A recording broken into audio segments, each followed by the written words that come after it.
Sophrologue depuis 3 ans et demi. J'ai fait une formation qui a duré 2 ans, qui correspond à 430 heures de cours. J'ai un diplôme qui est certifié RNCP, c'est-à-dire reconnu par l'État. En complément, j'ai fait un module récemment d'hypnose afin d'aider les gens à se libérer du tabac. La sophrologie, c'est une technique psychocorporelle qui est utilisée comme une technique thérapeutique ou tout simplement vécue comme une philosophie de vie. Ça a été conçu par un neuropsychiatre, Alfonso Caicedo, qui s'est inspiré des techniques orientales et occidentales. C'est une méthode qui est exclusivement verbale, non tactile. Cette méthode utilise des techniques basées sur la respiration, la décontraction musculaire, la visualisation positive et va agir sur le mental et sur le corps. La sophrologie va permettre de réactiver ou d'activer les ressources que l'on a, le potentiel, les capacités, va permettre de retrouver un certain bien-être.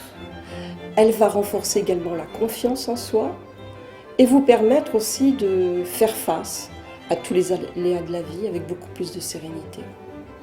La sophrologie permet de répondre à un grand nombre de problématiques. Bien entendu, il y a le stress, quand ça devient un petit peu trop envahissant et ingérable. Ça permet également d'accompagner les personnes dans des moments difficiles. Et puis ça va aussi permettre de préparer la personne à des événements, comme une épreuve sportive, un examen pour les ados, et puis tout autre événement important. Qu'elle soit collective ou individuelle, la séance se passe toujours de la même façon. Elle se divise en 3 temps importants. D'abord un temps d'échange, d'accueil, où la personne me parle de sa problématique, je l'écoute. C'est ce qui va me permettre d'établir un protocole. Et lors du premier entretien, il est assez long.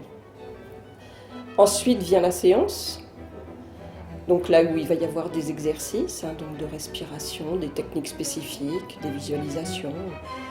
Et ensuite, le 3e temps, c'est à nouveau un temps d'échange, où la personne verbalise ce qu'elle a ressenti, ses prises de conscience. Donc ce premier entretien va me permettre d'établir un protocole, comme je le disais. Donc il va aller de 6 séances à 12 séances, selon la problématique. Ensuite, le rythme, c'est d'une semaine à 15 jours maximum. Tout dépend de la problématique, du budget de la personne et de sa disponibilité.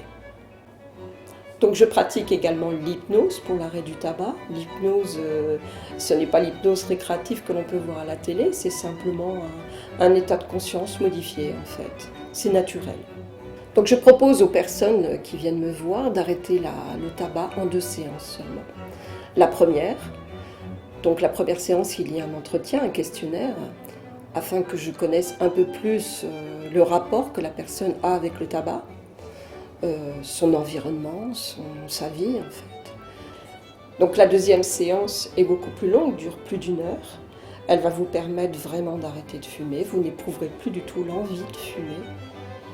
Et vous repartez avec une clé USB qui contient 8 séances, 8 petites séances que je conseille vraiment à vivre, à raison d'1 par jour, qui va venir soutenir la séance d'hypnose.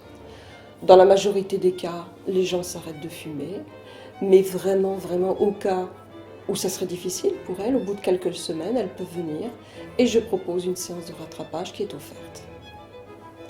En aucun cas, la sophrologie ne doit se substituer à la médecine. Je ne peux pas faire de diagnostic et je ne peux pas interférer dans les traitements médicaux.